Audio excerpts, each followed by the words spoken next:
Ok, donc on continue, toujours dans Shara Akudim, dans ce qui dans Etzraïm et devient un Perek Gimel, mais dans Srotraïm c'est bien la suite, et ça continue comme ça. Vous êtes, t'as pas le texte, vous avez pas le Non. texte? Non, c'est pas grave, je fais. Bon, C'est pas grave. tu vas Torah chez Belvé. Toi, je vais. D'accord. Donc, jusqu'à présent, on a donc expliqué avec Oznaïm et Chotam et P les trois aspects des termim de Sag. Ok. Ve'omnam gam shalosh bechinot הנקודות ותגין ואותיות כלולים בהם. Et donc en réalité, les, le Shem Sag dont on parle, c'est pas que des termim, même si là dans la description on a parlé que des termim. Il y a aussi une dimension de Nekudot, de Tagin et de Otiot qui vont se manifester à un moment, qui vont sortir, qui sont dans la pnimiut de Adam Kadmon et qui vont se manifester à l'extérieur d'Adam Kadmon, et qu'il s'est déjà inclus potentiellement ici dans les termim, dans la mesure où toute dimension supérieure inclut en puissance les dimensions inférieures qui en découlent, comme dans la physique classique, le concept de la cause inclut le concept de l'effet. Okay, c'est un peu ça l'idée. Donc là, forcément, c'est inclus de quelque manière. Et là, chez Enam Niglim Kan, Al Lemata, sauf que ici, elles ne sont pas manifestées, et elles vont se manifester dans un ordre de réalité plus bas, Beorot Arinaïm, dans les lumières qui vont sortir des yeux. Kemo Shid Baer Bimkomo Bezrat Hashem. Comme on va l'expliquer plus tard. Alors il faut savoir ce que ça veut dire plus tard. Tout simplement, une fois qu'on aura fait Orot Arakudim, on va voir que des lumières vont sortir des yeux. Et donc, évidemment, déjà, là, on comprend le problématique, puisque normalement, les yeux, c'est au-dessus de la bouche. Alors, comment ça se fait que si on était, a priori, dans une hiérarchie descendante, comment ça se fait que les lumières des yeux viennent après les lumières de la bouche? Et justement, ce qui va se passer aussi, c'est quand on va parler là-bas des lumières qui sortent des yeux, il va toujours y avoir une ambiguïté. Quelle dimension s'exprime à ce niveau-là? Est-ce que c'est la dimension des Nekudot de Sag, donc la dimension qui est juste... euh, Est-ce que la lumière qui s'exprime au niveau des yeux, c'est la dimension juste en dessous des termim de Sag, donc les Nekudot de Sag? Autrement dit, le Sag de Sag, c'était vraiment la dimension de Bina en tant que telle. Ou est-ce que c'est, comme souvent on a l'impression de le comprendre, la dimension de Ben de Adam Kadmon, donc vraiment la dimension la plus basse? Ou alors, est-ce que c'est les deux? Ou est-ce que c'est... Et quelles sont les dimensions? En fait, là, il nous explique déjà qu'en réalité, ce qui va s'exprimer au niveau des yeux, ça va être les deux à la fois. En réalité, ça va être les lumières de Ben qui vont s'exprimer à travers les lumières de Sag, et que le Ma et le Ben de Sag vont s'exprimer aussi à ce niveau-là. Et toute la problématique va justement la dialectique entre ces différentes dimensions qui vont sortir ensemble. Okay, mais ça, c'est pas le sujet immédiat. Donc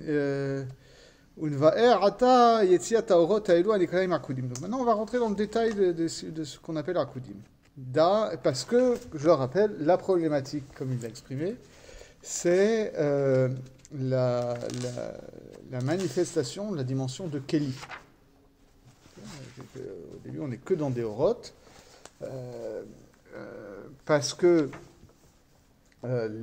finalement, les différentes qualités de lumière s'expriment séparément, elles ne se rencontrent pas, et parce que, comme on nous a dit, comme le maquis et le pnimi ne se rencontrent pas, donc il n'y a pas de dimension de Keli, parce que le Keli vient il naît de l'entrechoquement de ces deux dimensions, de la contradiction féconde entre les différentes qualités de lumière, on va dire. Et on nous a dit la dernière fois que justement dans la bouche, comme ça sort d'un seul endroit, donc il va y avoir cette dimension de Kéli, mais quand c'est encore dans la bouche, on l'a vu, et ça c'est très important de s'en rappeler, on nous a dit que quand ça va sortir de la bouche, ça va s'exprimer en tant que Or Pnimi, Or Makif, Keli Pnimi, Keli Chitzon, ou plutôt Pnimiut Akeli, Chitzoniut Akeli. Et que ça correspond aux 4 Aleph, et que en réalité, les Kelim, c'est du Dibour, et les Orod, c'est du Hevel. Mais que quand c'est dans la bouche, tout est encore Hevel. Et donc, ici, toute la problématique, ça va être comment est-ce que ces choses-là se différencient quand ça sort de la bouche. Et après, on essaiera de comprendre un peu ce que ça veut dire pour nous. Donc,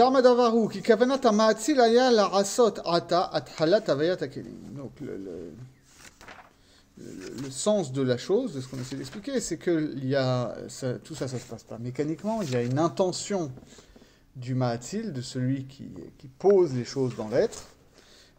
C'est de poser le début d'une existence des Kélim. Pourquoi ? Les halbish à or, les tzorech hamekabelim sheyuchelu lekabelu.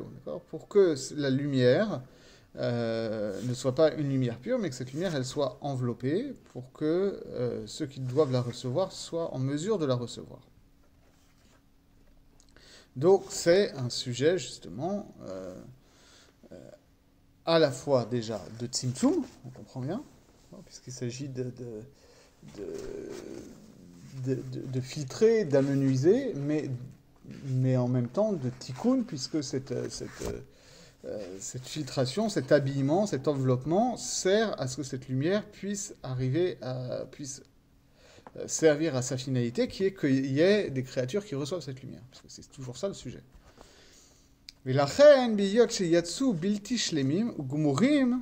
Alors comment ça s'est fait ? Les lumières qui vont sortir ne vont pas être complètes et achevées. Contrairement aux lumières des oreilles au niveau du nez, on nous avait dit, vous vous rappelez qu'il y avait l'ensemble des 10 sphirotes qui sortaient de manière complète au niveau des oreilles.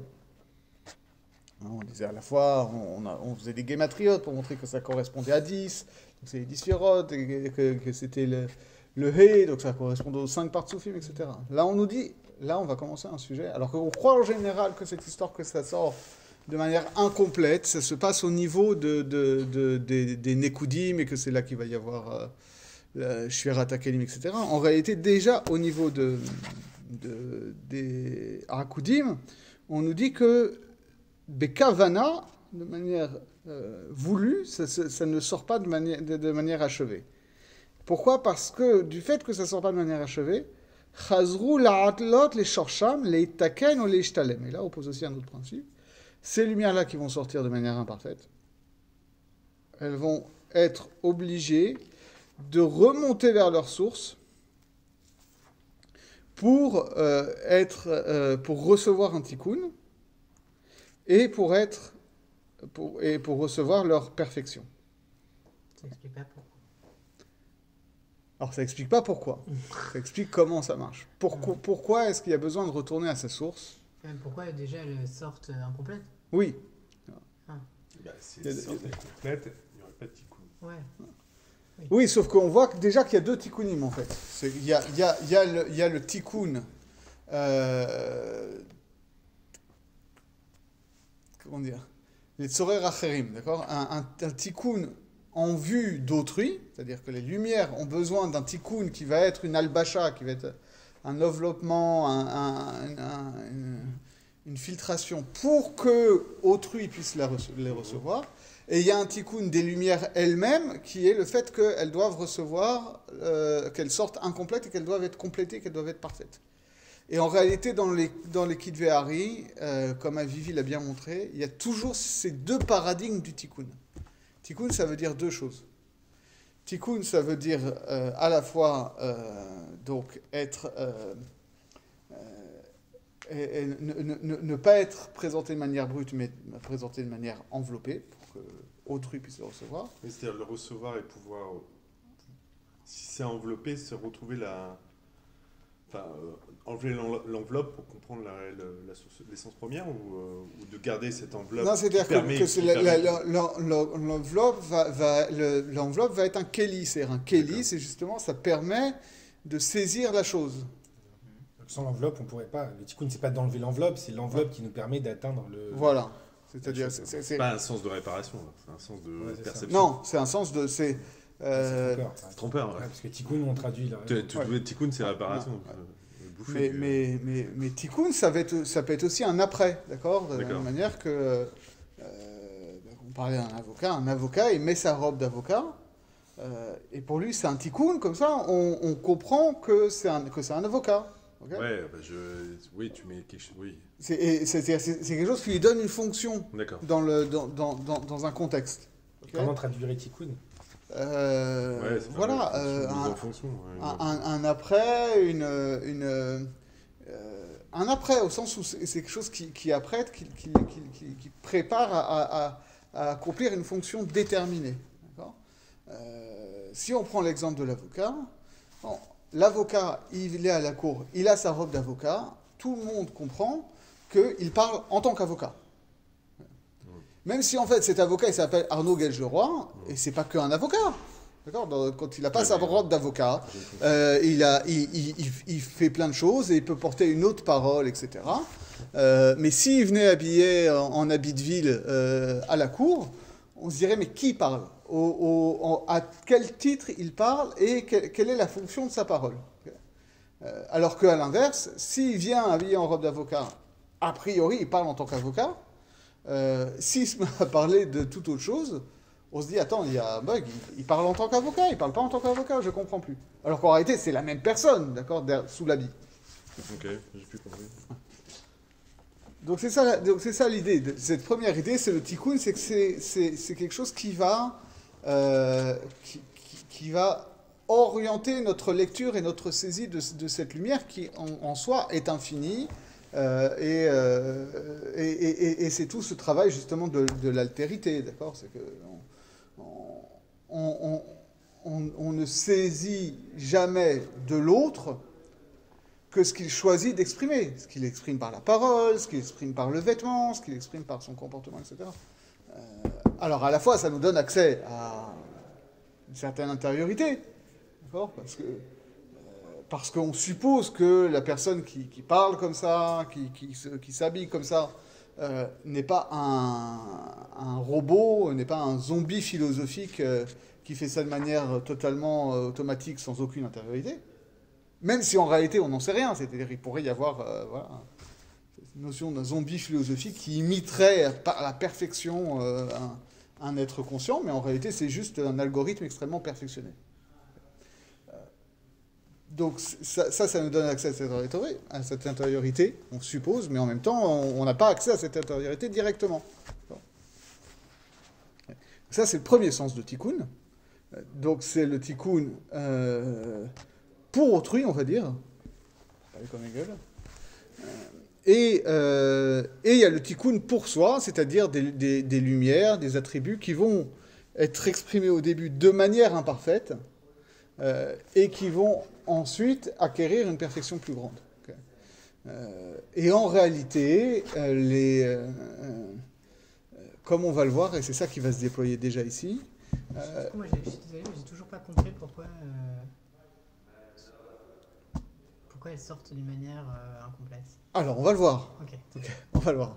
Mais avant ça, je pose parce qu'il faut comprendre pourquoi on nous raconte ça, parce que c'est très facile de rentrer dans les aspects techniques et d'en traiter. Alors là, on a fait la lumière des oreilles, on va faire la lumière de la bouche, etc., sans comprendre que c'est des paradigmes qu'on retrouve à chaque fois et que des choses qu'il exprime ici peuvent nous aider à comprendre des choses qui vont être dites plus tard. Et les deux tikkunim sont liés puisque finalement le fait qu'on va saisir d'abord un aspect partiel qui va s'exprimer à travers un tikkun va en réalité faire un tikkun chez nous-mêmes aussi. C'est ça qui va se passer. C'est-à-dire que... Pardon. C'est-à-dire qu'à partir du moment où on va avoir saisi une dimension partielle de la divinité, alors nous-mêmes, on va accéder à un niveau de perfection plus grande, de capacité perspective plus grande, et donc ces aspects du divin vont pouvoir eux-mêmes se compléter et s'exprimer de manière plus complète, parce que nous, on va pouvoir, à mesure de notre capacité à recevoir cette lumière-là. Donc c'est cette idée-là, finalement, C'est un ajout. voilà, c'est un ajout, c'est un déploiement. Et donc, de la même manière que c'est comme ça qu'on enseigne. D'accord ? C'est-à-dire que comment est-ce qu'on enseigne On pourrait dire que c'est une reconnaissance. Oui, alors après, il y a l'aspect de reconnaissance. Mais avant même la reconnaissance, il y a déjà tout simplement la connaissance. La connaissance, quand on enseigne un sujet, c'est comme ça qu'on fait. C'est-à-dire que tu ne vas pas balancer tout de suite l'intégralité du savoir d'une manière brute. Parce que, sauf si la personne elle a des kélim, comme on dit justement, extraordinaires. C'est par reconnaissance, et il y en a qui vont te dire que tout est déjà naturellement dans l'humain, et qu'avec de la maïotique, on pourrait arriver à faire, si on est très bon. Ça, c'est une très bonne remarque. C'est-à-dire qu'en réalité, c'est ce qu'on va voir après, c'est savoir est-ce que réellement ces dimensions, elles sont absentes et elles viennent se surajouter, ou est-ce qu'elles sont déjà présentes en puissance et qu'elles vont se dévoiler. C'est ma question pour le rajout. Donc la connaissance, c'est l'enseignement. Voilà, revenons. Donc une manière de faire, d'apporter une connaissance par finalement un tikkun, c'est-à-dire par une enveloppe qu'on donne au fur et à mesure, qui est perceptible par un élève qui est un réceptacle en fait. Oui, c'est mais c'est-à-dire déjà, imaginons tu veux enseigner la physique. Tu ne vas pas enseigner la physique à quelqu'un en lui donnant un shiur klali qui est juste fait des équations de l'ensemble de la physique quantique et de l'astrophysique. Okay, parce que, à part si le gars, effectivement, en réalité, connaît déjà ça d'une manière ou d'une autre, ça va lui passer complètement au-dessus de la tête. D'une part, tu vas introduire le sujet graduellement, même si, effectivement, tout est déjà dedans, d'accord ? C'est-à-dire que en quelque sorte, la physique d'Einstein, elle est déjà contenue potentiellement dans la physique de Newton. Okay. Mais tu ne vas pas enseigner tout de suite Einstein. Tu enseignes d'abord Newton, oui, qui est un aspect partiel de la théorie physique. Okay. Et non seulement ça, quand tu vas commencer par enseigner Newton, tu ne vas pas l'enseigner de manière brute, justement, de sa scientificité pure. Tu vas donner des exemples, tu vas expliquer comment ça fonctionne, et effectivement, tout le problème va être après... C'est une approche graduelle, voilà. Je comprends. Tu as une approche graduelle qui est double, qui est d'abord, tu n'enseignes pas toute la théorie, et ensuite, tu n'enseignes pas la théorie brute, mais cette théorie brute, tu vas l'envelopper dans des exemples pour que les gens puissent saisir de quoi on parle. Oui, mais les 10 commandements, c'est plutôt, là pour le coup, c'est quelque chose de brut, et après tu as une gradation sur quand tu as tous les mitzvot dans les 10 commandements. Là, tu as plutôt une approche, on n'a pas une approche tikkun, là on a un truc qui nous balance, et après on commence... Oui, alors oui et non. Oui et non, parce qu'effectivement, tu peux dire que les Aseret et Liberot, ça contient toute la Torah Kula, donc on te balance tout dans la figure, en quelque sorte. Mais en même temps...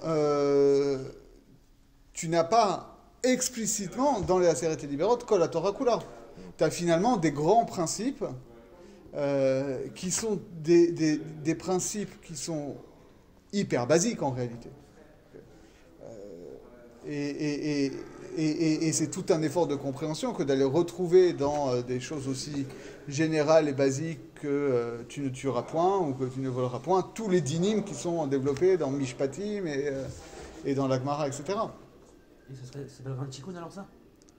Ça s'appelle un tikkun, effectivement. C'est-à-dire que tu as un double tikkun à ce niveau-là. Tu as un premier tikkun qui est que toute la Torah, elle t'est d'abord donnée sous une forme simple qui est Aseret Diberot, qui te permet de saisir, parce que finalement, c'est presque de la morale naturelle. C'est des choses qu'on aurait, à la limite, en tout cas pour certains des 10 commandements, qu'on aurait presque su sans ça. D'accord ? Donc c'est facile à recevoir. Et donc c'est une préparation qui va te permettre de comprendre par la suite. Et le développement qu'il va y avoir par la suite, il est contenu dedans. Et justement, tout le travail va être de comprendre comment tout ça est lié. Mais le risque, effectivement, c'est de croire que l'essentiel, c'est ça, et que tout le reste n'est que développement accessoire. De la même manière que quelqu'un qui croirait que... Ça, c'est un débat qu'on peut avoir en philosophie des sciences ou en philosophie des mathématiques. Mais quelqu'un qui croirait que... C'est une question qu'on peut avoir.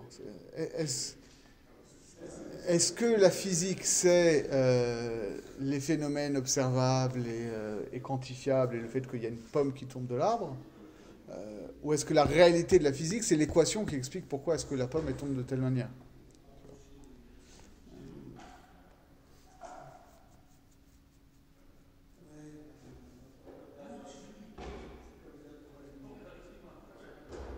Je vois pas quelle est la différence. Parce que d'un côté, tu as une réalité matérielle, et de l'autre côté, tu as une réalité intellectuelle, tu as la loi physique. Bon, qu'est-ce qui est venu avant? Parce qu'il y a... C'est la théorie des idées. Hein Ouais, la poule, la poule. C'est la théorie des idées. c'est pas forcément la théorie des idées, mais c'est-à-dire, d'un côté, C'est-à-dire que tout préexiste dans une matrice. Si. Oui et non, parce que ça ne préexiste pas forcément, d'accord? Il n'y a pas...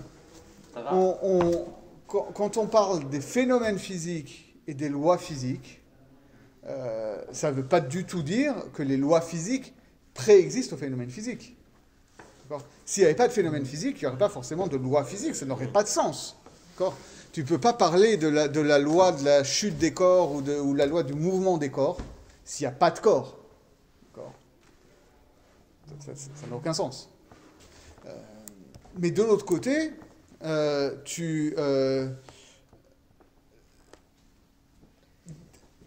on ne peut pas concevoir un monde des corps s'il n'y a pas des lois qui expliquent ça. Et il faut se défaire de cette vision naïve qui penserait que voilà, le monde des corps, c'est ce que mon expérience immédiate m'en donne. Et puis, tout le reste, c'est de la théorie qu'on construit par-dessus. En tout cas, dans une certaine vision de la philosophie des sciences, la loi des corps me donne accès à la vérité de la nature des corps. Et que finalement, le réel, c'est un ensemble de relations entre des objets, alors pour le coup, effectivement, idéels, dont les phénomènes physiques ne sont justement qu'une expression.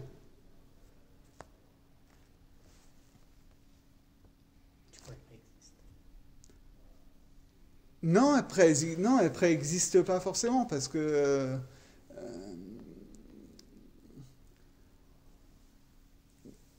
ça dépend ce que tu appelles préexister.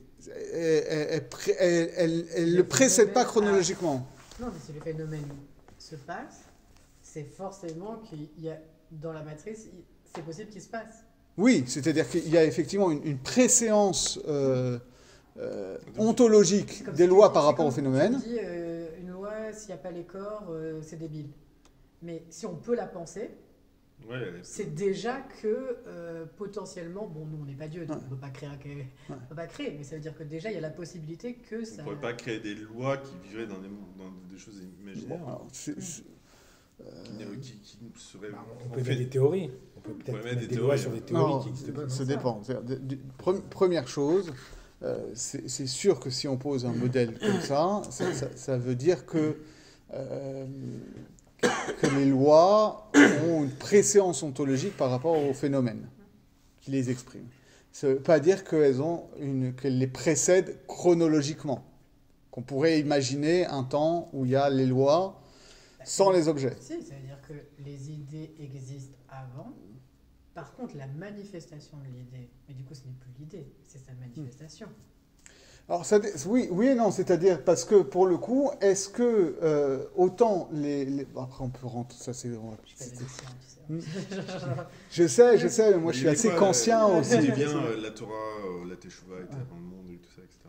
Inachinami, mais du point de vue d'Akadosh Baruch Hu, il n'y a pas, vu qu'il est omniscient et tout-puissant, c'est tout notre sujet ici, il n'y a pas de différence pour lui entre penser une chose et créer une chose. D'accord. Alors que pour nous, et c'est pas moi qui le dis, c'est Kant. C'est Kant qui dit ça. Kant dit justement, nous, on n'est pas Dieu, et donc il y a une différence entre ce qu'on pense et le réel. Et de ce fait, chez Kant en tout cas, prenons ce cadre-là qui est quand même rassurant. C'est rassurant. C'est d'accord. Si, Kant est rassurant, Kant est cosy, Kant est bien rangé, tu vois. Kant, c'est vraiment le philosophe bien rangé. Tout est dans des petites cases et tout, machin. Mais chez Kant, il y a les deux aspects, c'est-à-dire qu'il y a oui, il y a les lois, les lois formelles physiques sont un cadre qui est donné par l'entendement, mais ce cadre ne peut s'appliquer qu'à des objets qui sont donnés dans la perception. D'accord ? Et il faut bien que les corps soient quelque chose de donné. S'il n'y avait pas de perception, il n'y aurait pas de corps. Et donc, on pourrait, à la limite, avoir alors après, c'est tout un débat qu'on peut avoir sur la philosophie des mathématiques en tant que telle. Est-ce que les shading existent? Non, mais ça, oui. Ils ne sont pas perçus. Oui, mais ça, c'est un autre problème. C'est-à-dire, ils sont pas, ça dépend ce que tu appelles pas perçus. Si, ils sont perçus. Ils sont perçus par leurs effets. Tu vois ce que je veux dire ? Ils sont perçus. Oui. Ils sont perçus par leurs effets. Ils sont perçus. Tu vas me dire, la radioactivité, c'est pas perçu. Si, c'est perçu. Pareil. Ouais. Non, tu vas pas les voir sortir d'une boîte, forcément. Mais... Non, après, tu peux avoir un autre... C'est pas eux. Non, mais de toute façon, les choses ne sont perçues que par leurs effets. La perception, c'est ça. Oui. La perception, c'est que tu perçois des effets. C'est-à-dire que tu perçois une table, soit parce qu'elle te renvoie à une certaine lumière, soit parce que tu te cognes dedans. Et donc on pourrait poser, bon, ça nous envoie très loin ces débats-là, mais c'est pas grave, on est là pour ça. On pourrait poser la question, effectivement, est-ce que pour le coup, les objets mathématiques sont des objets ? D'accord ? Parce que pour le coup, on a tendance à dire comme ça que les objets mathématiques, que ce soit les nombres ou les fonctions, ou en particulier les nombres irrationnels, etc., sont des réalités, mais des réalités idéales, puisque pour le coup, c'est l'esprit mathématique qui construit ces objets. Ils ne sont pas donnés dans la perception. Ça dépend lesquels. Oui, ça dépend. Et puis ça dépend lesquels. C'est-à-dire que... mais dans la théorie mathématique classique, où tous les nombres, par exemple, sont mis sur le même plan, à partir du moment où les nombres complexes, par exemple, ou même les nombres transcendants sont pas donnés dans l'activité de numération physique. Donc ça veut dire que tous les nombres sont des objets idéaux, donc il y aurait des objets idéaux. Pourquoi on parle de tout ça, je sais plus. Nombre transcendant.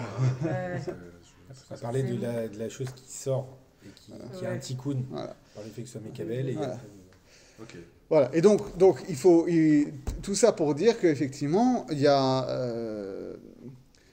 non, parce que c'est pas si éloigné que ça de notre sujet, puisqu'on a bien dit que finalement, tout le sujet ici, c'est comment est-ce que, à partir de quelque chose qui est entièrement lumière, qui est entièrement révèle, donc qui est entièrement, on va dire, idéal, si on veut, qui est entièrement sens inarticulé, il va y avoir la manifestation à partir de cette même entité, de cette même ordre de réalité, de quelque chose qui est finalement ontologiquement distinct, qui va être un keli, qui va être d'abord une parole, c'est-à-dire un signifiant,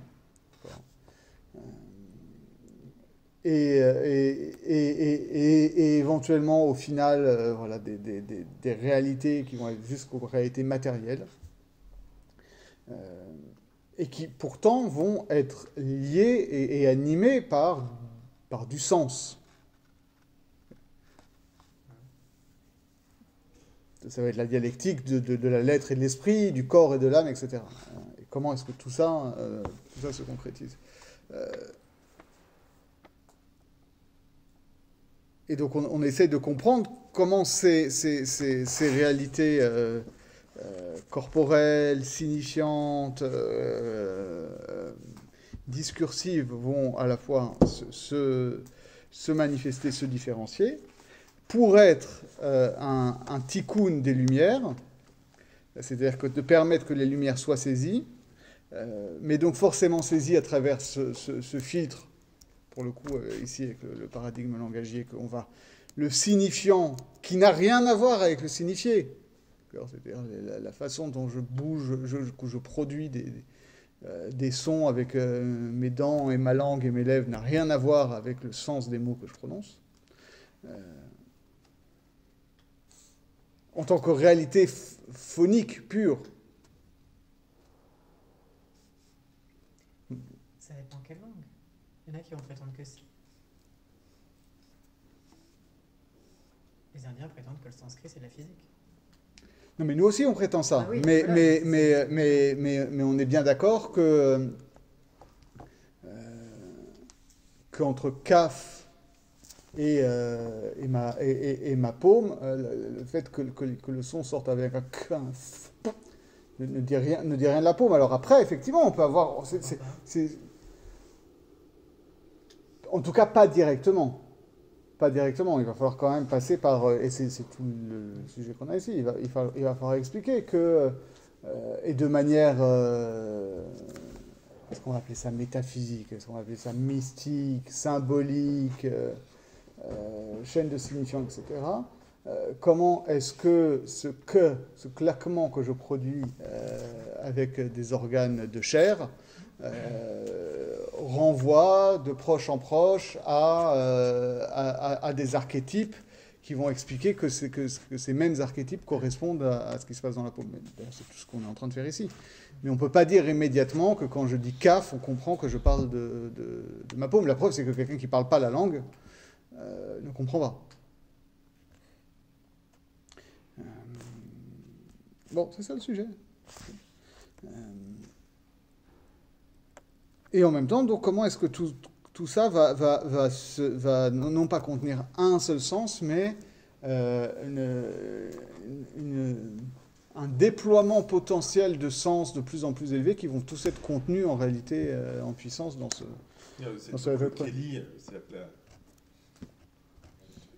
si j'arrive à comprendre, tu vas exprimer un son et moi je vais le recevoir, il va y avoir un énorme processus qui fait que moi j'ai quelque chose en moi qui est inné. C'est pas le Kelly où je travaille qui va faire que je vais pouvoir percevoir la chose. C'est-à-dire que ma parole va être un Kelly. Ah non, ouais, non. Si.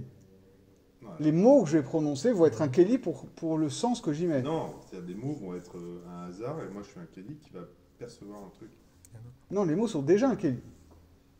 Ça, j'arrive pas à comprendre. C'est déjà un Kelly. Parce qu'on n'est pas sur le même référence. Ouais, parce que les mots, c'est le signifiant et le sens, c'est le signifié. D'accord. Donc Dans les mots, d'accord. Les mots sont Et les les sons. bases qui contiennent... Non, justement, les sons sont le... Ou si alors, on pourrait détailler, on pourrait dire que les sons sont l'extériorité du Kelly, les mots sont l'intériorité du Kelly. Au contraire, moi, j'aurais pensé que les sons ne sont rien d'autre que ce que je vais en faire. Moi, je suis le propre 100% du Kelly, quoi. Je perçois quelque chose, enfin tu me dis quelque chose, enfin, c'est pas le fruit du hasard, mais je donne un sens que j'ai envie de donner par rapport à mon Kelly à moi. Ça. Bon. Oui, parce qu'ensuite il n'y a pas qu'un seul Kelly, c'est-à-dire que justement le fait que moi je vais exprimer de la pensée par des mots, et que ces mots-là, ils ont la forme de son, te permettent, toi, de recevoir ma pensée. Ouais. Que, à ton tour, toi, du fait que j'ai enveloppé les lumières de ma pensée dans les Ok. kélim de ma parole, toi, ça te permet de recevoir ma parole que tu n'aurais pas pu à recevoir si D'accord. si elle n'avait pas été enveloppée dans des mots. Et cette fonction d'enveloppe, c'est pas moi qui le fais, moi, c'est toi. Alors. Oui, ça c'est moi qui le D'accord. fais. Mais ensuite, ça permet que effectivement, ce Kelly que je produis, il va être adapté à ta capacité de réception. Et que de fait, toi-même, tu vas être un Kelly pour les mots que j'emploie. Tu es un Kelly Chéni. Mais le fait que tu vas recevoir ça va te permettre d'agrandir le Kelly de ta pensée. D'accord. C'est bien ou c'est une faille? C'est-à-dire, c'est bien que ça se développe Non, vers on le, peut en se régressant dire ou c'est que pas même, bien que ça se développe en second? Moyen. Non, on ne peut pas faire autrement. C'est-à-dire Non, que... parce que moi, quand je vous ai parlé, j'ai compris comme si il y a la Torah qui est écrite, et il y a plusieurs façons de la comprendre. Donc c'est-à-dire qu'elle va être transmise d'une façon, mais le Kéli, moi-même qui est un Kéli, je peux l'apercevoir différemment. C'est pas ça qu'on Ah, fait chacun a souvent sa sur Torah. Torah. Oui, Donc, mais c'est aussi un manquement, parce que tout ce qu'on fait, on arrive à plusieurs compréhensions, et il y en a bien une qui est peut-être erronée des fois, etc. alors ça dépend. Il y a les deux aspects, justement. Et c'est avec toute l'ambiguïté au niveau de Shvirat HaKelim. C'est que, d'une part, la diversité des compréhensions est nécessaire parce que il y a forcément, vu l'infinité de ce qu'il y a à exprimer, il faut forcément que différents kelim expriment différents aspects. Et c'est ce qu'on dit Shivim Panim la Torah, et que c'est que finalement chaque âme d'Israël, c'est une des lettres, une des 600 000 lettres de la Torah, parce que chacune va exprimer un aspect que l'autre ne veut pas exprimer, et que c'est ce pluralisme de la pensée et ce pluralisme infini en quelque sorte, qui est le seul moyen que s'exprime l'infinité de sens de la Torah. Mais qu'il y ait une infinité de sens ne veut pas dire qu'on peut dire n'importe quoi. C'est-à-dire qu'il y a aussi des sens faux. C'est un peu un code, quoi. Pour moi, c'est un peu comme de la musique. C'est comme si on nous apprenait le solfège, et après, chacun peut composer la musique avec les notes qu'il a reçues. Mais d'un autre côté, pour décoder, il faut quand même avoir un référentiel qui soit à peu près commun à tous, quoi. Oui, c'est-à-dire tu peux avoir... voilà, c'est Tolkien qui emploie cette très belle métaphore dans le Silmarillion. Si vous n'avez pas lu le Silmarillion, c'est indispensable, il dit ça. Je n'ai rien compris. D'accord. Il faut lire Ah, avec c'est un du carnet à Bibli, côté. ouais. C'est un truc. Mais le début, c'est ça. C'est le Dieu créateur, finalement, lance un thème mélodique, et chacun des anges va s'insérer dans ce thème mélodique et l'interpréter. C'est ça quand on parle d'interprétation musicale. Moi, j'adore ça. J'adore les reprises, les covers, les interprétations, les trucs complètement improbables. Et où ça te révèle une nouvelle facette du même morceau. D'accord. Et ça, c'est infini. D'accord. Exactement. Et pourtant, c'est les mêmes notes, fondamentalement. C'est au moins les mêmes phrases musicales, même si ça va être d'autres types d'accords pour donner une certaine coloration, si on va changer le rythme, si on va... si on va exprès omettre certains passages ou répéter d'autres, etc. Donc, il y a des possibilités infinies d'arranger et d'interpréter un morceau. Mais ça ne veut pas dire que toutes les interprétations sont des bonnes interprétations. Et c'est ce que dit Tolkien aussi, c'est qu'il dit Melkor, qui est l'ange rebelle dans toute cette histoire, lui décide de jouer sa partition. Et sa partition, elle n'est pas dans le thème. D'accord. Et donc là, c'est pareil. C'est-à-dire tu peux avoir une infinité d'interprétations de la Torah, au sens d'interprétation musicale, mais il faut que ça sonne. Il faut que ça sonne, et il peut y avoir des interprétations qui sonnent faux. Soit parce que, pour le coup, la personne n'a pas respecté des règles de base qui sont les règles de la pensée, comme en musique,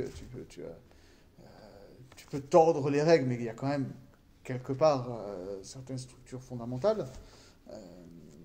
Et même ceux qui jouent avec les règles parce qu'ils se réfèrent à la règle et qu'ils testent la limite de la règle. Et tu peux avoir ça en interprétation. Tu peux avoir des interprétations extrêmement audacieuses parce qu'elles poussent jusqu'au bout des limites de ce qui est, de ce qui est pensable tout en restant pertinent. Mais il y a juste des gens qui soit ne savent pas jouer de la musique et donc ils vont jouer des trucs qui ne sonnent pas. Ou alors des gens qui vont faire exprès de donner une interprétation où ils savent que ça fonctionne pas. Et il y a aussi l'idée qu'il peut y avoir des interprétations qui sonnent faux parce qu'il y a certaines règles de base qui ne sont pas respectées. Et il peut y avoir aussi des interprétations qui sonnent faux de manière beaucoup plus subtile et beaucoup plus inverse, parce que en soi, il n'y a rien qui contredit la théorie musicale, mais il y a quelque chose qui sonne faux, quoi. Il y a quelque chose qui ne sonne pas dans le ton, qui trahit le thème, etc. Oui. Moi, j'ai posé une problématique existentielle. Donc du coup, ok, c'est bien beau en théorie et tout ça, mais du coup, si il y a des gens qui veulent, il faudrait qu'il y ait un effet pragmatique à tout ça. C'est-à-dire, il faudrait que si toutes ces lumières, tous ces niveaux, etc., ça voudrait dire que si quelqu'un concrètement ne respecte pas des mitzvot ou fait de l'herméneutique qui s'écarte de la halakha, qui serait la bonne halakha, il faudrait qu'il y ait des effets physiques, tu veux dire? Pragmatiques. Et là, dans le rabbinisme, on est quand même... il y a quand même des lois, mais il y a aussi la coutume, il y a pas mal... Non, mais de toute façon, on est bien d'accord, ça c'est Ouais. quelqu'un, c'était une femme qui est toujours religieuse, mais qui a grandi dans une famille très très froide. Et que quand elle était gamine, elle était persuadée que si elle mangeait du jambon, elle allait être foudroyée sur place, tu vois. Ça ne fonctionne pas comme ça. Et c'est une problématique qui n'est pas ignorée des auteurs d'ailleurs, hein, de dire que, bah oui, effectivement, il n'y a pas de... il n'y a pas d'effet perceptible du respect ou du non-respect des mitzvot. Et inversement. Si on est un peu ouvert, on peut se dire il y a des gens qui sont saints, sans faire Shabbat, en mangeant du porc, dans d'autres religions. On peut les reconnaître comme... Oui, alors ça dépend, parce que là tu peux penser aussi qu'on leur a donné d'autres kélim aussi. Ça s'exprime. Oui, Si on veut avoir une approche pluraliste très large... Ça c'est juste l'effet naturel. Quelqu'un qui n'aurait pas une âme juive, qui n'aurait pas fait Shabbat, qui mangerait du jambon, qui ne ferait pas les mitzvot, etc., qui serait polythéiste. D'accord, il n'est pas lié aux mitzvot. Bah oui, mais du coup, on essaie de nous relier toute l'origine du monde jusqu'au mitzvot et à la création. Mais attends, les mitzvot, c'est une signe de vérité. On n'en est pas encore là. Oui, on remarque quand même qu'on n'en est pas du tout encore là. Oui, C'est que le truc le plus... Mais c'est interdit pour un non-juif de faire Shabbat. T'es pas... Bon, voilà, c'est... Oui, là c'est plus... Je sais pas, la question c'est est-ce que les mitzvot ça parle que aux juifs, que j'en sais rien. Là c'est plus si... J'ai pris les mitzvot parce que c'est le truc le plus pragmatique que je connais, et puis il y a peut-être d'autres choses. Hein. Mais si... ne pas voir juste un juif qui transgresse, il doit tomber malade ou une malédiction, je ne sais rien, quelque chose comme ça. Mais il y a aussi le cas inverse on peut reconnaître quand même qu'il y a des très grands hommes humains dans d'autres religions qui ne respectent rien du judaïsme, ou même qui font des choses contraires au judaïsme, et qui pourtant présentent des qualités ou... Oui, mais parce que... C'est juste un contre-argument sur En quoi c'est un contre-argument? Ouais, je vois On est d'accord, on est d'accord avec toi qu'il y a des grands hommes qui ne sont pas juifs. Parce que finalement, eux aussi reçoivent une dimension de la parole et aussi ont fait un travail sur leur propre kélim, a priori, pour exprimer ce qu'ils reçoivent. Après, effectivement, le postulat du judaïsme va être que, à tout le moins... la forme des mitzvot c'est le Keli qui permet l'expression la plus complète de cette sainteté, on va dire. Mais ça ne veut pas dire que des gens qui ont ces kelim-là, qui ont fourni ces kelim-là, vont être capables justement de les recevoir, de cette double dimension qu'on a dit à chaque fois. Les hasig ou les kabel. D'accord ? C'est-à-dire que les mitzvot, c'est des kelim. C'est des kelim qui vont te permettre d'être un réceptacle de cette lumière divine et de saisir cette lumière divine. Mais c'est un outil. Et si cet outil, tu t'en sers pas dans la fonction dont il est servi, et ben ça marche pas automatiquement non plus. D'accord ? Alors ensuite, l'autre problématique de savoir si quelqu'un, parce que et effectivement c'est quelque chose qu'on va voir, c'est-à-dire que il y a dans les mitzvot des mitzvot assez et des mitzvot lot assez. Et on explique que les mitzvot assez, c'est pour prolonger le tikkun. Donc pour être en mesure de percevoir et de recevoir cette lumière divine de manière croissante, de plus en plus parfaite. Et les mitzvot lota assez, c'est pour ne pas endommager ce qui est déjà présent. Donc tu pourrais te dire que voilà, que quelqu'un qui ne fait pas les mitzvot va forcément exprimer moins parfaitement voilà, certaines qualités de présence divine dans le monde, etc. Alors tu te poses la question, bon, alors mais j'ai l'impression que tel type, tel juif qui est pas chômé un mitzvot, il exprime plus la sainteté que tel gars ultra froum qui a jamais mangé autre chose que Badat Yerushalayim de sa vie. Inachinami, mais ça c'est déjà une vision tordue des mitzvot. Bon, que les mitzvot qui concernent le perfectionnement moral, la manière de se comporter envers son prochain, d'être droit, d'être honnête, c'est des mitzvot qui sont au moins aussi importantes que de manger kasher ou que de faire Shabbat, etc. D'ailleurs, Rabbi Chaim Vital lui-même l'exprimera, on l'a déjà dit dans Sha'ar et Kedusha.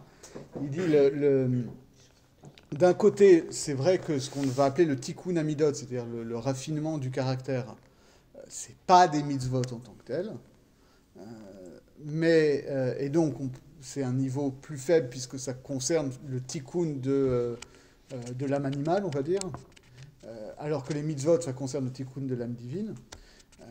Mais il dit en même temps, si quelqu'un n'a pas fait ce tikkun de l'âme animale, comme cette âme animale, c'est elle qui va être justement le Keli, qui va faire que cette âme divine, dont on va faire le tikkun avec les mitzvot, va pouvoir être incarnée dans le corps. Si la personne n'a pas fait ce tikkun amidot, qui lui permet d'incarner la lumière divine qu'il va recevoir avec les mitzvot, il peut faire toutes les mitzvot du monde, ça reste là-haut, ce ne sera pas chez lui. Et donc, lui il ne va pas faire ce tikkun-là, il ne va pas accomplir la tâche essentielle, qui est de faire descendre ces lumières jusqu'en bas, et qui est d'être, comme le dit la Gemara, que la Avot Hen Hen Amerkava, les patriarches, ils sont le véhicule de la présence divine dans le monde. Ça veut dire que quand on voit les patriarches, on ne voit pas Dieu, Chas v'Shalom, d'accord, ce n'est pas des incarnations divines, mais ils sont les porteurs de ce que Dieu veut exprimer dans le monde. Ça, c'est souvent la personne de chacun, parce que moi j'adore savoir vivre, j'aime l'église fermeur, et j'imagine Abraham, ou des gens hyper bien cultivés, hyper bien, comment dire, très polis, avec un énorme savoir-vivre, mais en fait c'est peut-être pas du tout ça, en fait. Peut-être des gens hyper brutales, qui disaient pas bonjour, et qui avaient un comportement qui faisait que, oui, il y avait une présence divine, mais la relation à l'autre n'était pas forcément primordiale. Toi, tu me dis que ça vient de la source. Je ne sais pas, quand on nous parle d'Abraham et de Yitzhak et de Yaakov, en particulier d'Abraham, c'est quand même ça qu'on met en avant. Tu vois. Abraham, ouais, mais Isaac, pas. La rigueur, les trucs. Un mec qui a l'air très sympa. Enfin, excuse-moi, c'est pas un patriarche qui a l'air très sympathique, Jacob un peu plus. Non, parce qu'il est du côté du din, mais il a les valeurs du din. Tu vois ce que je veux dire, c'est que c'est un type qui est droit dans ses bottes, qui a un sens de la justice, etc. Non, c'est sûr. Et c'est important aussi.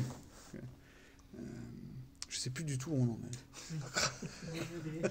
Mais donc le savoir-vivre, c'est l'âme animale. Ça, c'est intéressant. Ouais. Je pensais plutôt que c'était un truc à élever. Non, l'âme animale, d'accord. Ok. Oui, parce que finalement, c'est le, c'est, Ouais, c'est, ouais, c'est le, c'est le contrôle des émotions, Ouais. tu vois. Ouais. Là, c'est une différence quand même. Enfin, du coup, je suis en train de lire ce livre de Ryan Vital. En effet, il le lie aux éléments. Oui. Mais c'est pas forcément le cas dans. Enfin, lui le fait, mais c'est pas forcément le cas chez les philosophes grecs. Bah, ça va être lié aux humeurs quand même chez les Grecs, non? Plus aux astres. Les astres. Ouais. Oui, mais ces astres, ils exercent quand même l'influence sur les corps par certains Bien sûr, biais mais particuliers. c'est quand même au niveau de l'âme et pas enfin, Ouais. c'est un niveau plus haut d'animation. Et d'où le fait que les vertus, au début qui sont de simples vertus, finissent par activer quelque chose d'encore plus haut qui lui est spirituel. Alors que le corps animal, c'est juste être en bonne santé. Tout ce qu'on peut faire, c'est donner des médicaments pour soulager. Oui, mais en réalité, pourquoi est-ce que ça se retrouve au niveau de l'âme animale chez Rabbi Chaim Vital, etc. C'est parce que ils connaissent, même si à travers C'est beaucoup de vraiment filtres, vraiment ils sont quand même les héritiers inconscients de cette tradition-là. Mais ce qui est tout à fait conscient comme projet chez eux, c'est de dire que voilà, tout ce que les Grecs ont pu dire sur le raffinement de l'âme, etc., en le liant éventuellement aux astres et tout, replacé à l'échelle du discours kabbaliste, ça renvoie vraiment à un niveau qui est très très bas. Ouais, d'accord. D'accord. C'est-à-dire que même le niveau astral est finalement un niveau très très bas par rapport à ce qu'on essaye d'atteindre avec les mitzvot et tout. Et c'est tout le travail de la Kabbale. Rabbi Moshe Cordovero le dit explicitement. Il dit pourquoi est-ce qu'on n'arrête pas de parler de niveaux de plus en plus élevés au sein de la divinité, parce que précisément on veut exalter le divin en soi, le Ensof, au-delà de tout. Et donc, c'est en quelque sorte un exercice d'imagination, de repousser les limites du pensable pour placer toujours plus transcendant l'impensable. Et donc, forcément, ce qui a été jusqu'à présent pensé par les Grecs, au niveau de la physique et du monde astral, se retrouve à être une sphère très basse par rapport à tous les étages qu'on a rajoutés à la fusée, quoi. Bon, on a fait... c'est une introduction, tout ça. C'est des prolégomènes. Voilà. Pour expliquer, c'est quoi toute cette histoire du tikkun. Donc on comprend que, voilà, là on nous a quand même posé clairement les deux aspects du tikkun. Donc c'est les halbish haor l'tzorech hamekabelim sheyochelu lekabelo. Donc ça c'est l'aspect tikkun enveloppement, d'accord, limitation. Et donc, pour ça, on a fait en sorte que les lumières sortent de manière incomplète pour qu'elles soient obligées de remonter à leurs racines pour recevoir un tikkun et se compléter.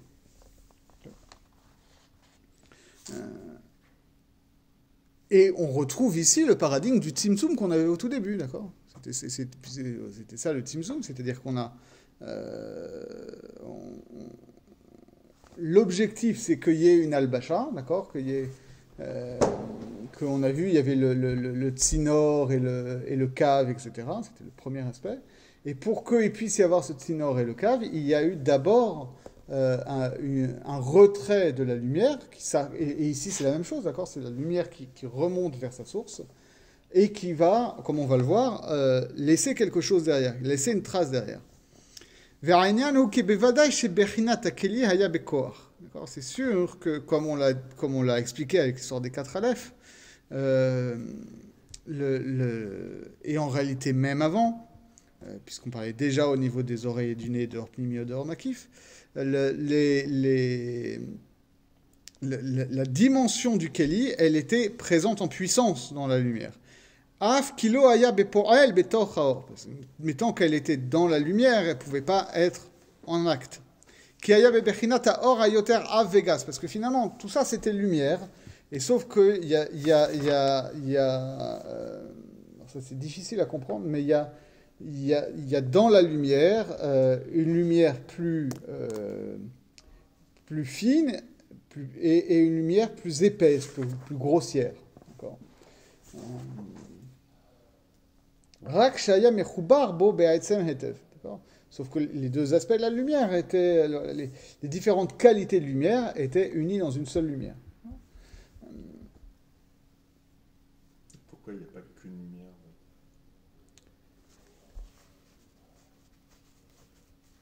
Parce que justement, déjà, nous, on le constate visuellement. C'est-à-dire que on sait que la lumière est composée. La lumière est à la fois absolument simple. Il n'y a pas plus simple que la lumière en termes de corpuscule. Quelque chose qui n'a pas de masse, etc. Un truc assez incroyable. C'est un truc incroyable, la lumière. On est tellement habitués, mais c'est vraiment un truc incroyable. Je vous laisse ruminer sur l'idée de lumière. Qu'est-ce qui se déplace dans la lumière alors s'il n'y a pas de masse? C'est des corpuscules sans masse. Sans masse. C'est ça, c'est tous les paradoxes de la théorie de la relativité. Par définition, si E égale mc2, ça veut dire que la masse ou la matière et l'énergie, c'est fondamentalement la même chose, et qu'il y a une vitesse maximale, et plus on accélère, plus finalement la matière se convertit en énergie. Donc quand tu es à la vitesse maximale, qui est la vitesse de la lumière, toute la matière est convertie en énergie. Mais en même temps, les expériences montrent que la lumière, c'est des corpuscules, donc c'est des photons.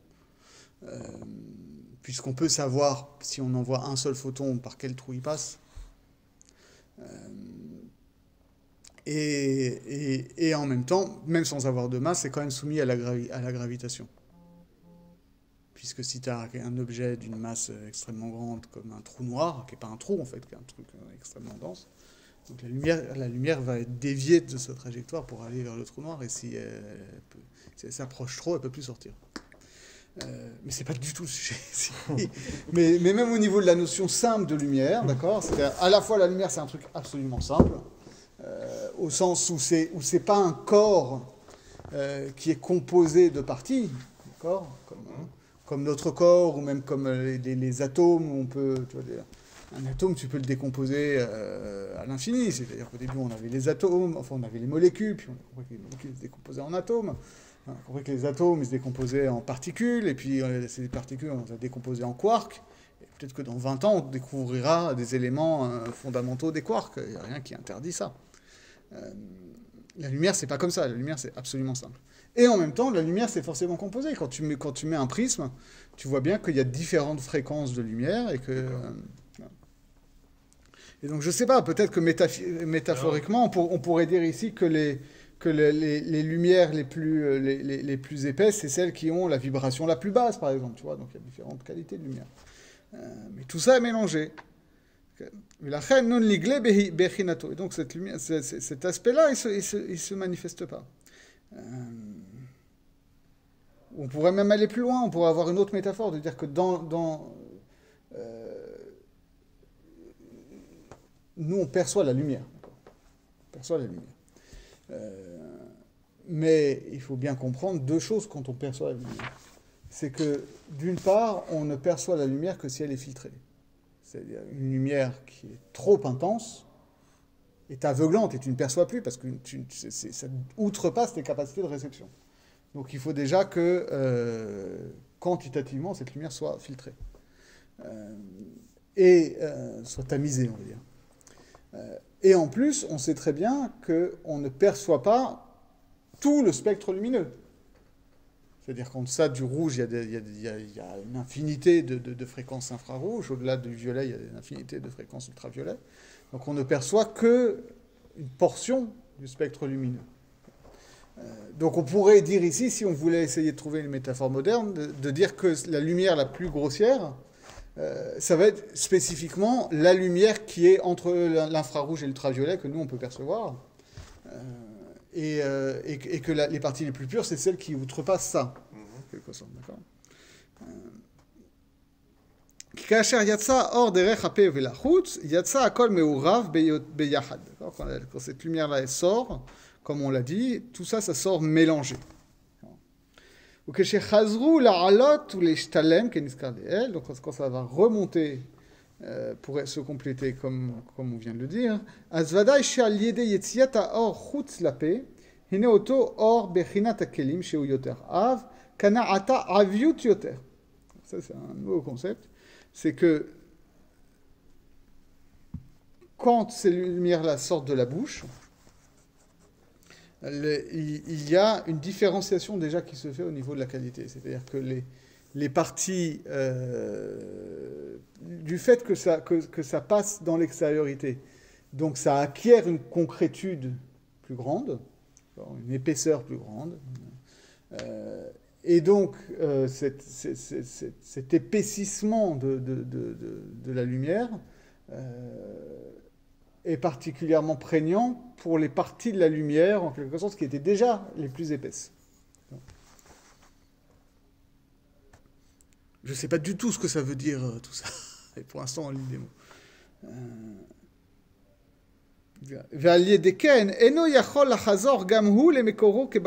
Et donc, ce fait-là, il va y avoir des dimensions de la lumière qui étaient déjà en puissance plus grossière et qui, quand elles se sont exprimées une première fois, sont devenues encore plus grossières et donc ne peuvent plus retourner à leur source.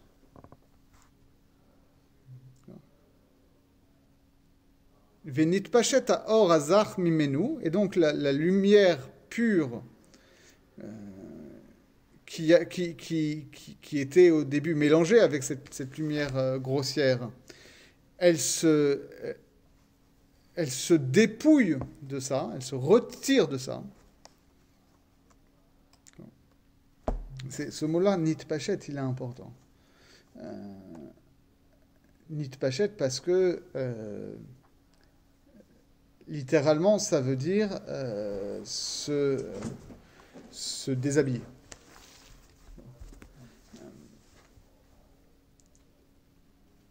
Et le Rabbi Chaim Vital, il lie ça à la notion de pshat. Parce que pshat, c'est ça, c'est-à-dire que l'ifshot, c'est à la fois se déshabiller au sens d'enlever les vêtements, les couvertures, et c'est aussi pachat au sens d'étaler, puisque forcément, quand tu enlèves tes vêtements, tu vas les étaler. C'est quelque chose qui est... Et donc, on a cette double dimension-là dans le pshat. Il dit de manière très paradoxale, le pshat, c'est ce qu'il faut enlever pour accéder à l'intimité qui est cachée sous les vêtements. D'accord ? Donc la fonction du pshat est d'être un habit du sens, et toute la fonction et tout le rôle du kabbaliste, c'est de déshabiller le sens en quelque sorte. Okay. Oui, mais pour reprendre la phrase, pour le déshabiller, il faut comprendre comment le faire. Donc en fait, c'est... Exactement, c'est-à-dire qu'il faut comprendre en quoi est-ce que le pshat est un habit. Voilà, parce qu'on ne peut pas le dévêtir. Voilà. Non, il ne faut pas y aller comme un sauvage. D'accord. Il y a beaucoup d'érotisme dans tout ça. Mais pourquoi j'insiste là-dessus ? Parce que ce nitpachet, c'était pas forcément le mot qu'on aurait attendu. On aurait pu avoir nistalek.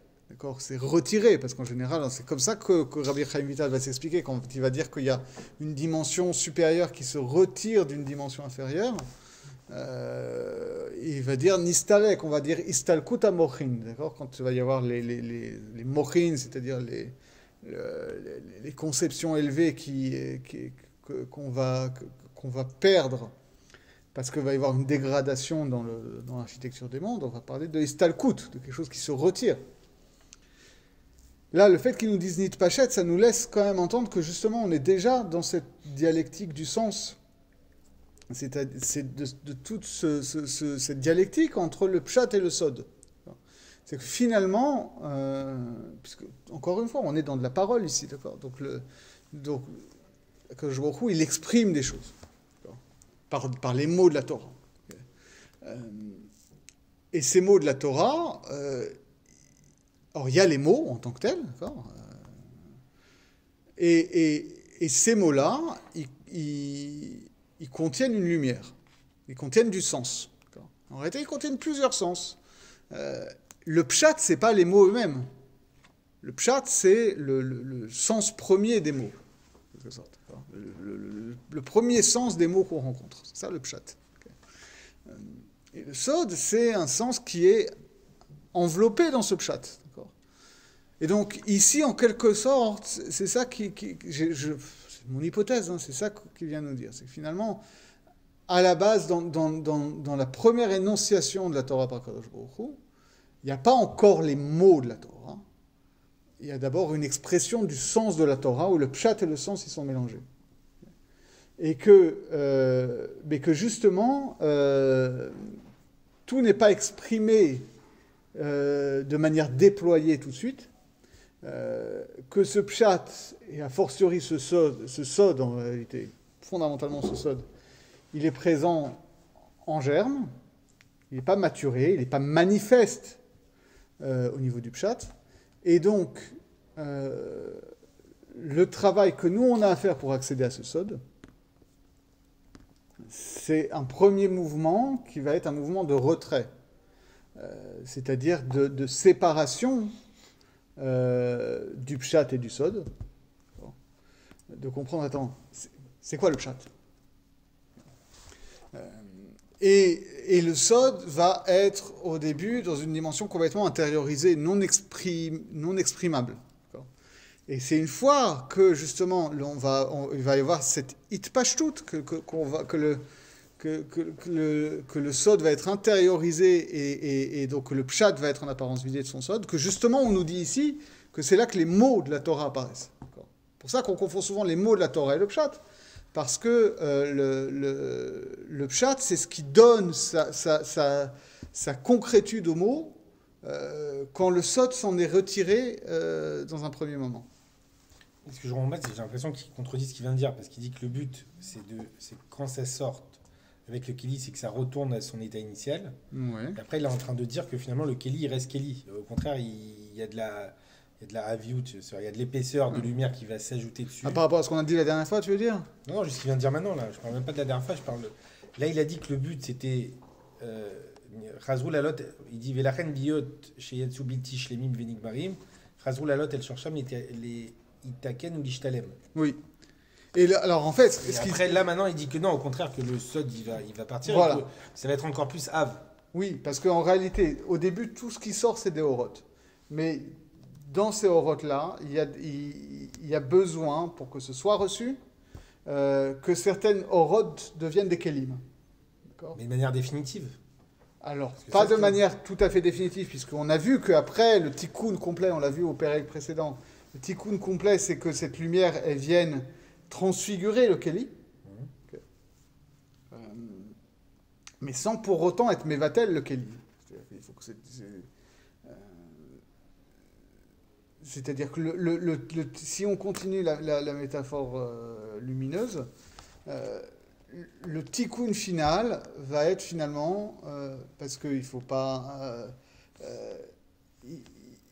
délirer non plus, puisqu'on s'adresse à l'humain aussi, ici. Hein, le but, c'est quand même de savoir comment est-ce que... C'est de la Torah qu'on fait, c'est-à-dire c'est comment est-ce que ça doit nous renseigner sur comment on doit agir, comment on doit penser, comment on doit se perfectionner. On n'est pas en train ici de dire qu'on va avoir des perceptions surnaturelles, qu'on va être dans du suprasensoriel, etc. Si on file la métaphore, il ne s'agit pas forcément qu'on va percevoir des couleurs du spectre qu'on ne percevait pas avant. Mais le travail du tikkun à la fin, ça va être que les couleurs visibles du spectre vont être infusées en quelque sorte aussi des couleurs qui sont en dehors du spectre visible. Comme si c'était fluorescent en quelque sorte. Vous savez comment ça marche la fluorescence? Non. C'est extraordinaire la fluorescence. C'est quoi un truc au-delà des trucs fluo très... J'ai pas revu ma physique avant de venir. Il faut. Il y a beaucoup de choses à revoir. Ouais, je crois. Physique, ta philo. Le truc, de physique. Non, là, La fluorescence, c'est incroyable. Pourquoi est-ce que ça flash littéralement les couleurs fluo? C'est parce que, en réalité, c'est des matières qui vont faire en sorte que des fréquences qui s'expriment normalement en dehors du spectre visible vont s'exprimer dans le spectre visible. Et donc c'est pour ça que c'est des couleurs qui sont plus intenses, parce que c'est pas juste un jaune classique, c'est un jaune qui exprime aussi, dans une intensité visuelle, des fréquences qui sont en dehors du spectre visible. Donc c'est incroyable. Donc là, ici aussi, c'est ça le sujet, c'est d'arriver à une perception de plus en plus grande de l'invisible, du caché, de comment est-ce que cette chose-là qui est cachée, elle n'est pas cachée parce qu'on veut la cacher, elle est cachée parce que nous, on n'a pas les capacités de percevoir ça. Et donc, tout le jeu, en quelque sorte, c'est de comment faire en sorte qu'on puisse percevoir ce qui ne peut pas être perçu, donc que l'invisible s'exprime dans le visible. D'accord, donc ça c'est nous qui travaillons sur... D'un seul coup ça nous paraît visible parce qu'on fait cette œuvre de... C'est pas un œuvre de tikkun, enfin c'est un œuvre de... Alors oui, comment... C'est quoi, on a notre Kelly qui va être travaillé, en fait, je sais pas comment... C'est ça, c'est-à-dire qu'on va... Pour continuer la métaphore de la Torah, ça va être comme ça, c'est-à-dire que il y a un donné qui est la parole divine dans la Torah. Et qu'au début, on reçoit ça comme ça, de manière dont on ne sait pas comment le prendre. Et le premier travail, c'est un travail ici de hitpashtut, donc de travail du pshat, qui est un travail d'abord de mise à plat. Et on va d'abord analyser le keli, c'est-à-dire on va analyser les mots qui sont la matière, pour pouvoir comprendre comment ce mot-là n'est que la concrétisation d'un sens pshat. Mais qu'en réalité, ce pshat-là, c'est aussi un keli. Et qu'une fois qu'on va avoir fait ce travail de tikkun à keli, c'est-à-dire de travail du pshat pour qu'il soit bien construit, alors il va pouvoir être un réceptacle pour le sod qu'il habitait initialement, mais qui a été obligé de se mettre en retrait, et qui va devenir le réinvestir. Et donc ça renvoie à... le Malbim, il dit ça très bien à propos de Shir HaShirim. Techniquement, c'est impossible qu'un sod contredise un pshat. Techniquement, c'est impossible qu'un sod contredise un pshat, d'accord. C'est juste... Oui, c'est parfois quand on voit Davar Acher ou des choses comme ça, on pense que ce sont deux explications qui sont différentes, comme si il y avait des casiers tiroirs pour le pshat et le remez ou le sod. Mais en fait, non. Non, il y a, en tout cas, la vision qui me parle à moi, c'est celle du Gaon de Vilna, qui a une vision comme ça, organique des sens de la Torah. Le Malbim, il le dit très bien dans le Pérouche sur Shir HaShirim. Il dit, il y a le gros problème de Shir HaShirim, c'est qu'on a un pshat apparent qui est... ouais, ok, c'est une chanson d'amour qui a l'air un peu décousue d'ailleurs, on ne comprend pas très bien comment s'articulent les différents couplets, qu'est-ce que ça raconte et tout, c'est joli, mais bon, pas ça. Et de l'autre côté, les commentateurs classiques à partir du Midrash, ensuite Rashi qui reprend le Midrash et tout ça, tout de suite, ils sont partis dans des rémazines, dans des lectures allégoriques, rapports entre Dieu et Israël, machin, etc. Et où tu vois pas le kécher, tu vois, tu te dis, ok, c'est un prétexte, quoi. C'est littéralement un prétexte. Et il dit, alors il a tout un travail, il faut le lire, parce qu'en plus j'ai traduit ce livre-là, j'ai commenté. C'est le Malbim. Ouais, le Malbim sur Shir HaShirim. C'était il y a 13 ans. Et il dit, en réalité, ce que personne n'a jamais expliqué, c'est le vrai pshat de Shir HaShirim. Le vrai pshat de Shir HaShirim, c'est, et il le démontre de manière très convaincante, c'est une autobiographie spirituelle de Shlomo HaMelech. C'est l'histoire d'amour entre l'âme de Shlomo HaMelech et Dieu. Et il dit, parce que l'un des critères du pshat, c'est qu'on ait une grille... Ça se termine mal, non? Alors ça se termine mal. Oui et non, justement. C'est pas déjà une allégorie, ça C'est pas déjà une allégorie. Alors attention. Cher. C'est-à-dire, déjà il dit, l'un des critères du pshat, c'est que quand on adopte une grille de lecture, cette grille de lecture, elle est cohérente d'un bout à l'autre du texte. D'accord. Donc tu peux pas avoir une grille pour tel verset, et puis le verset d'après, ça parle de toute autre chose. Tu vois, non, il faut qu'il y ait une unité narrative, d'accord. Et il dit, et en plus, si on analyse bien, on voit que les différentes phases de la vie de Shlomo HaMelech correspondent en réalité aux différentes phases décrites d'amour ou d'éloignement dans Shir HaShirim. C'est comme ça que la grille fonctionne bien. Et le Malbim dit, c'est comme ça qu'on comprend ce que dit Rabbi Akiva quand il dit que si tous les textes du Tanakh sont Kodesh, alors Shir HaShirim c'est Kodesh Kodashim. Kodesh Kodashim, ça veut dire quoi? C'est quoi le Kodesh Kodashim? C'est une partie du Beth Amikdash qui est la plus intérieure, qui est protégée par le Kodesh déjà. Et il dit, dans Shir HaShirim, c'est comme ça que ça fonctionne. C'est parce que le sens est tellement élevé que finalement, même le vrai pshat, qui est cette autobiographie spirituelle de Shlomo HaMelech, est déjà Kodesh, qu'il a fallu l'envelopper dans un pseudo-pshat. De la même manière que si tu as une pierre extrêmement précieuse, tu ne te contentes pas de la mettre dans un tissu de soie et puis de poser ça sur l'étagère. Tu l'enveloppes dans un tissu de soie qui va être dans du velours, qui va être dans un coffre, qui va être fermé avec un verrou, etc. Tu protèges la chose. Okay. Et pour revenir sur le pshat, donc on comprend bien voilà, la relation ici entre le pshat et le sod, parce qu'après, dans sa conclusion, le Malbim, il rend raison des sens kabbalistiques aussi, que le Ramban explique par exemple, toute cette histoire de cette théologie de l'histoire kabbalistique, et il montre bien comment finalement la vie spirituelle individuelle de Shlomo HaMelech est un reflet, est une maquette de la vie de l'histoire universelle, quoi. Et de la même manière qu'il y a des phases d'éloignement et de rapprochement, et ben là aussi, il y a des phases où Dieu et Israël sont unis, et puis après, il y a la destruction du Beth Amikdash, etc. Et ça, le Malbim, il l'apprend de l'école du Gaon de Vilna. Le Gaon de Vilna, il dit explicitement, celui qui n'a pas compris le pshat, il n'a pas compris le sod. Et celui qui n'a pas compris le sod, il n'a pas compris le pshat. Là, c'est ce qu'on... Je suppose que c'est ce qu'on nous dit ici.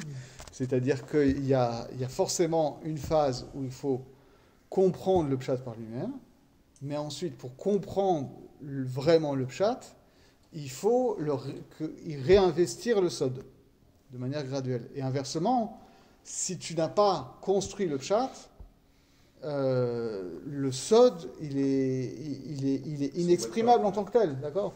Et le Zohar déjà, il dit ça. Il dit les récits de la Torah, c'est les vêtements de la Torah. Les mitzvot, les halachot, etc. Ça, c'est le gouf et la Torah. Et le sod, c'est la neshama de la Torah. Mais si tu... Alors évidemment, celui qui croit que la Torah, c'est que des histoires, alors il confond l'accessoire et l'essentiel. Mais celui qui dit, non, mais moi je fais que du pshat, je fais que de la halakha, je fais que du Mishnah Berurah, ou même je fais que de la Gemara, mais toutes ces histoires de Kabbalah, ça ne m'intéresse pas, c'est un mort-vivant en réalité. Mais à l'inverse, le danger est au moins aussi grand, celui qui dit, non, mais tu vois, moi, la Gemara, les mitzvot, la halakha, ça ne m'intéresse pas, tu vois, je suis au-delà de ça, moi je suis dans la Kabbalah, en réalité, c'est un fantôme, quoi. C'est un truc complètement désincarné. C'est comme la chanson de Lachou. Il cloue des clous dans les nuages sans échafaudage. Non, c'est vrai, c'est la chanson de Lachou. Ouais. Il cloue des clous dans les nuages sans échafaudage. Non, mais c'est ça. C'est un peu ça, et c'est des gens qui sont persuadés que, tu vois, ils sont au-delà de... Et ça fait des catastrophes en plus. Ça fait des catastrophes parce qu'en réalité, justement, comme il n'y a pas d'ancrage concret dans le réel, de ce sod, même s'ils peuvent avoir une compréhension en apparence juste du sod. Cette chose-là, elle n'est pas incarnée et dans des mitzvot et dans un comportement. Forcément, ça se pervertit.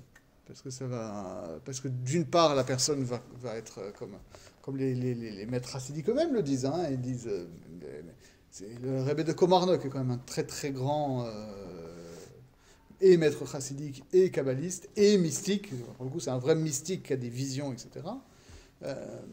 Mais lui, il met constamment en garde contre prendre son imagination un peu trop débridée pour des vraies visions mystiques. C'est toujours le danger. Et on connaît malheureusement énormément de gens comme ça qui croient qu'ils sont partis dans des grandes sphères et qui en réalité racontent n'importe quoi, sont dans leur propre délire, mais qui, comme ils se donnent une apparence de sainteté, alors attirent des gens qui justement n'ont pas eux-mêmes. On ne les a pas aidés à construire des kélim pour pouvoir recevoir ces choses-là et savoir discriminer entre des bons enseignements et des mauvais enseignements, et ça fait des catastrophes qui se perpétuent en plus, de génération en Je sais génération. pas si c'est lié vraiment. La Torah en tant que telle, si on essayait de comprendre le pshat ou le sod avant de la faire, on la ferait jamais en fait. C'est-à-dire que forcément, quand on l'a fait au début, on comprend rien. Et c'est peut-être un peu le but de commencer quelque chose même sans comprendre et d'arriver avec des kélim pour finir par comprendre tout. Si je commence à dire moi je fais seulement si je comprends. En fait, ça dépend ce que tu appelles comprendre. Tu vois, Tout. Quand on a un enfant, on commence à faire les premières mitzvot à moment du chidour, on comprend strictement rien. Et si on attendait d'avoir 20 ans pour les faire, on les ferait pas. Ah, je suis pas tout à fait d'accord.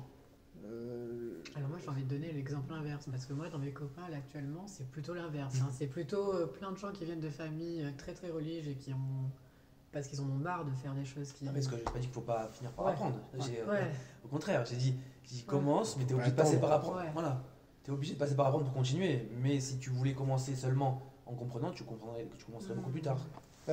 Oui et non, c'est-à-dire, c'est vrai qu'on dit ça, mais en réalité, ce qu'on dit vraiment, c'est que si tu attends pour pratiquer d'avoir compris, alors tu commenceras jamais parce que tu n'as jamais compris. Tu n'acquiers jamais une compréhension totale de ce que tu pour fais. les comprendre, vu que t'as pas commencé non plus. Voilà.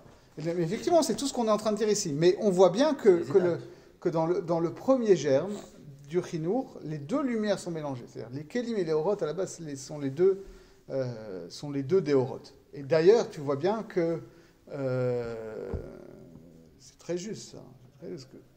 Au niveau du chinour, nous, adultes pratiquants, trop habitués à pratiquer, alors on fait les choses, et on fait les choses souvent par automatisme, et pour éviter de faire des choses trop par automatisme, on va essayer d'y infuser du sens, c'est un sens de plus en plus grand, etc.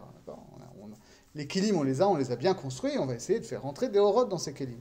Mais les enfants, quand tu commences le chinour, pour eux, ce n'est pas des kélim.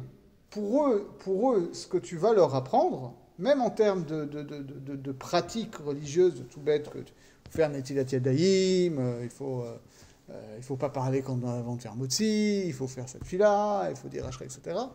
Pour eux, c'est aussi des orotes, parce que c'est aussi des choses qu'ils n'avaient pas et qui vont apprendre.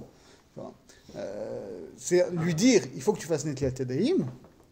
Il ne fait pas Netilat Yadayim, donc lui, il reçoit ça comme une aura, comme une Torah, comme un enseignement. Il faut faire Netilat Yadayim. Déjà, c'est une idée. À la base, avant d'être une pratique, il faut faire Netilat Yadayim, c'est une idée.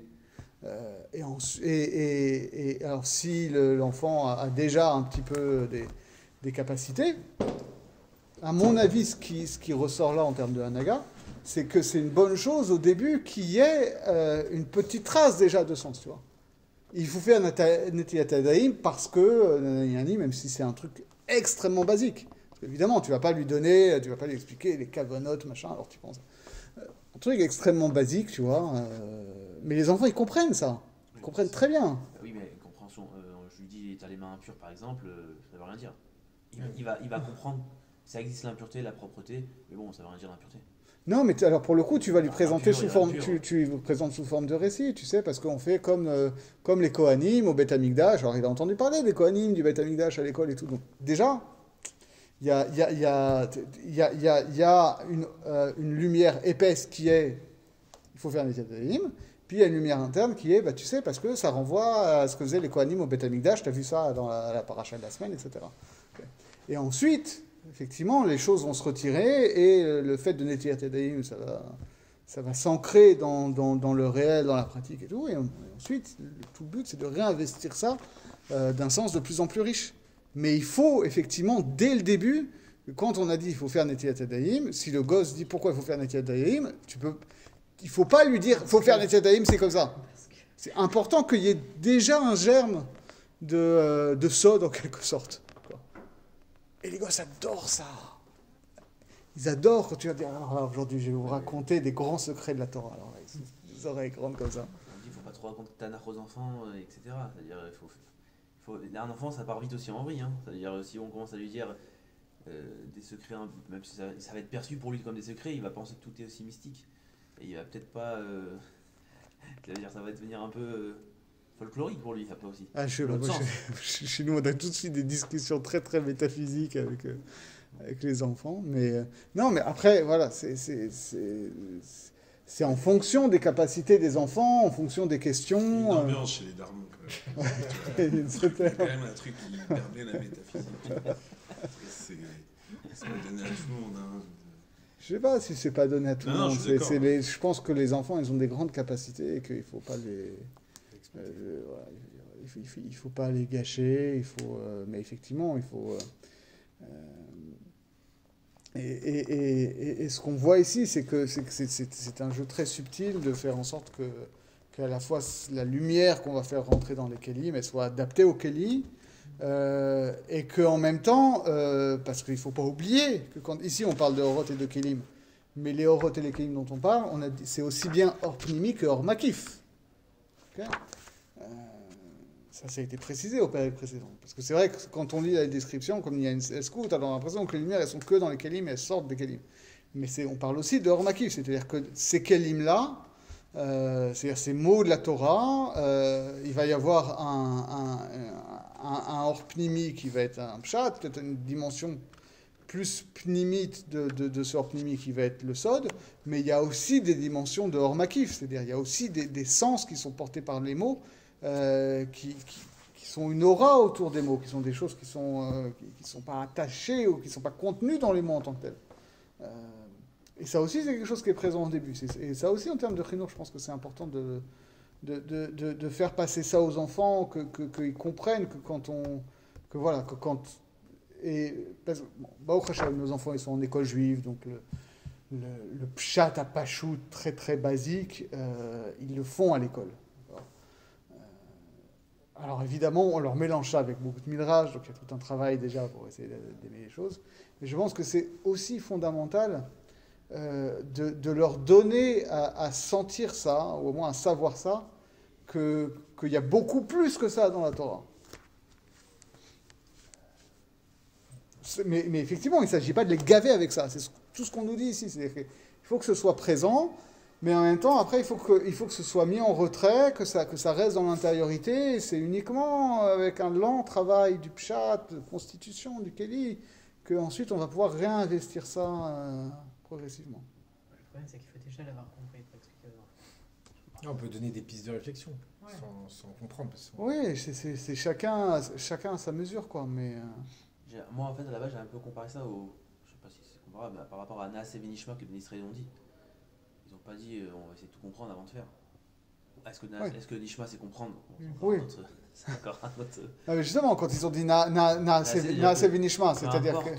Peu importe le but final, il faut déjà commencer à le faire. Oui, mais ça ne veut pas dire qu'ils n'ont rien compris quand ils ont commencé à le faire. Je pense qu'il y a quand même une trace fondamentale de sens qui est présente dans la première chose. Après ça, c'est en faisant aussi qu'on comprend mieux. Après, effectivement, en faisant, tu comprends, et parce que tu constitues le Keli et que tu vas pouvoir ensuite agrandir le Keli, et de fait aussi en étant Medagdeg ben mitzvot, c'est-à-dire en étudiant des choses, de savoir exactement comment est-ce qu'on fait les mitzvot, c'est quoi les halachot de Netilat, c'est quoi les halachot de brachot, etc. Tu vas faire le tikkun de ce Keli. Et justement, ça c'est tout le travail de l'Agmara. Le travail de l'Agmara, c'est une fois qu'on connaît la halakha, de comprendre comment ça fonctionne. Et en réalité, quand tu comprends comment fonctionne la halakha, tu as une vision complètement différente du Keli que sont les mitzvot. L'Agmara, ça permet de comprendre la halakha. Non, la Agmara, c'est la source, non? C'est la source de la... Oui et non. Oui et non. C'est-à-dire que... La compréhension fait une divergence dans la halakha, donc forcément, c'est une compréhension. C'est-à-dire que les gens... Il faut bien comprendre quelque chose. Les Juifs n'ont pas attendu les Tanaïm et les Amoraïm pour faire les mitzvot. On est d'accord. On est d'accord. Donc, La Torah était beaucoup plus restreinte. C'est-à-dire qu'il y avait beaucoup moins de questionnements et de réflexions. C'est pas sûr. A priori, c'est l'oubli qui a fait... C'est un peu l'oubli qui a peut-être créé cette grandeur dans la Torah. C'est-à-dire qu'il y a quelque chose qui était transmis, il n'y avait pas de plusieurs façons de réfléchir. C'était blanc ou noir. Oui, mais justement, c'est ce qu'on voit ici aussi. C'est parce qu'il y a une istalkout qu'il y a quelque chose qui s'est concrétisé et qui permet ensuite que ce soit réinvesti par une pluralité de lectures et de sens. Mais de fait, si tu prends le début de Brachot, quand les Tanaïm se demandent à partir de quand on fait le schéma du soir, les gens n'ont pas attendu les Tanaïm pour savoir à quelle heure on va à la synagogue. On prend les gens pour définir l'heure. On dit quand ils font ça. Oui, alors après, effectivement, il y a toute cette discussion. Et parce que l'objet de la Gemara n'est pas fondamentalement de définir halakha le maaseh à quelle heure on va à la synagogue. Il est de savoir c'est quoi la logique sous-jacente qui fait qu'on va à la synagogue à cette heure-là. Oui, mais c'est la halakha quand même. D'accord. Alors ensuite, ça a des effets en retour sur la halakha, effectivement. Mais après, c'est aussi un débat. Ça s'inspire quand même de la Gemara pour poser la source. halakha. Oui, c'est même la source. Alors ça dépend, pas forcément. D'accord. Pas je comprends forcément. que la Gemara a une existence. Non, mais toute autonome la Gemara par n'existait pas c'est- avant. La halakha existait avant la Gemara.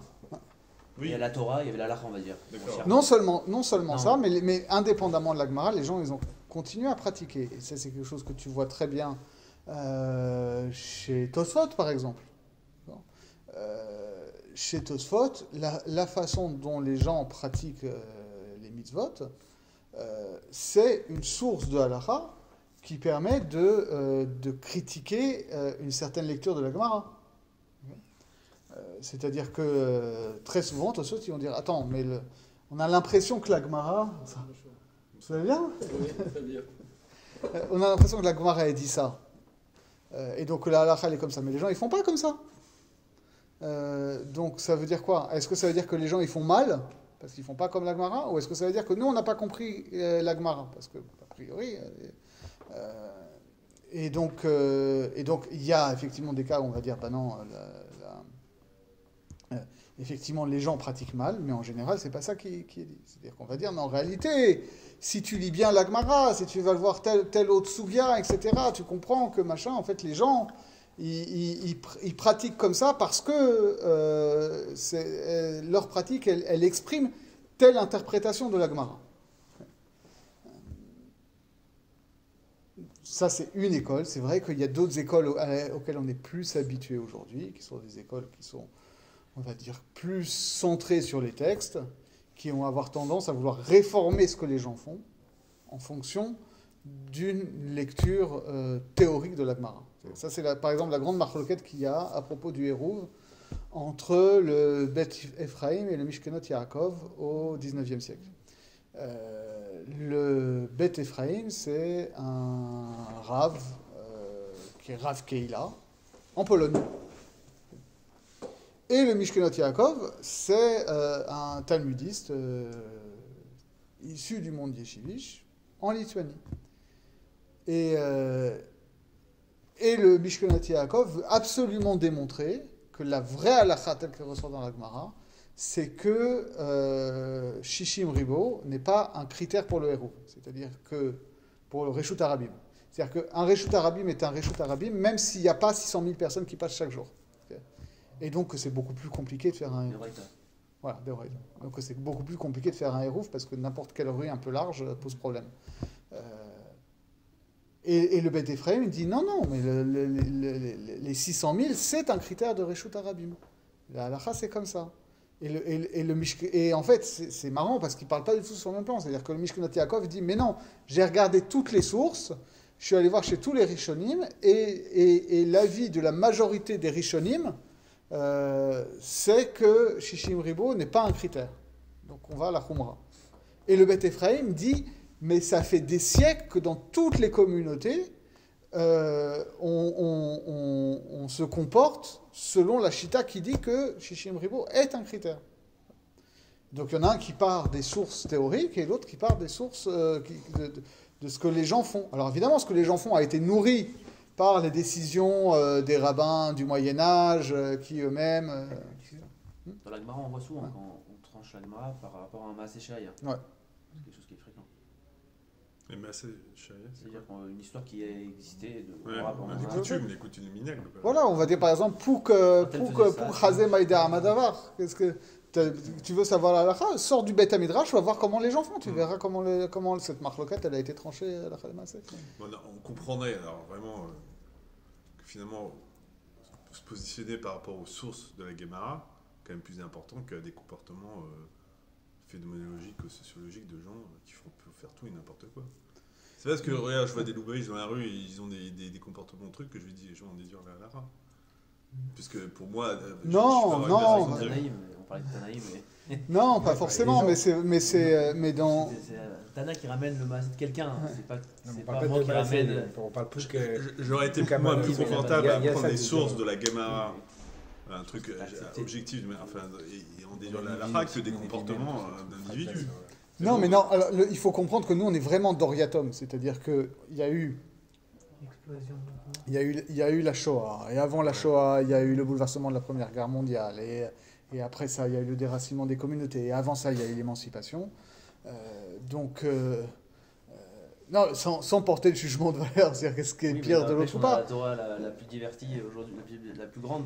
Oui, mais ça veut dire que très rares sont les personnes qui ont vu leurs parents pratiquer, et que les parents ont vu les grands-parents pratiquer, etc., les dorés dorotes.